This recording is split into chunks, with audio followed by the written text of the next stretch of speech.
السلام علیکم ورحمۃ اللہ وبرکاتہ۔ دوستو، رمضان کی برکتوں کا اثر کیا اثر ہے؟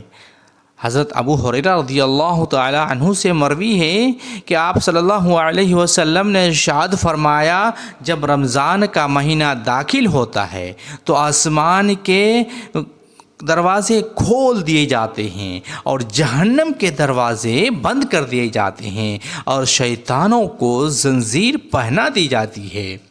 اور دوسری جگہ سہل بن سعد رضی اللہ تعالی عنہ سے مروی ہے کہ حضرت صلی اللہ علیہ وسلم نے ارشاد فرمایا کہ جنت کے 8 دروازے ہیں، ان میں ایک دروازے کا نام ریان ہے، جس میں سے صرف روزے دار داخل ہوں گے۔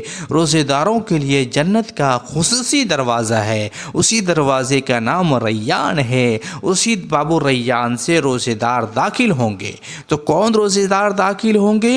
وہی روزے دار داخل ہوں گے جنہوں نے روزے کی طرح روزے کو اہمیت دینے کا مطلب یہ ہے کہ ہم روزہ جس طریقے سے جسمانی رکھتے ہیں، کھانے پینے سے رک جاتے ہیں، اسی طریقے سے ہر ایک چیز سے رک جائے، اس کو روحانی روزہ کہتے ہیں۔ جیسے کہ غلط چیز کا دیکھنا، جیسے کہ غلط چیز کی طرف چلنا، غلط گوئی کرنا، بد زبانی کرنا، جیسے کہ غلط چیز کو پکڑنا اور غلط چیز کی طرف چلنا اور غلط چیز اپنے زبان سے نکالنا، یہ ساری چیزوں سے بھی رکنے کا نام روزہ ہے۔ اس کو روحانی روزہ کہتا ہے، اور اس کی جو قدر ہے اور اس کی جو قیمت ہے اور اس کی جو وہ قدر کرنی ہے۔ قدر کیا ہے کہ رمضان کے مہینے کے اندر روزے کے ساتھ ساتھ نماز کی پابندی ضروری ہے، نماز کے ساتھ ساتھ تراویح کی بھی پابندی ضروری ہے۔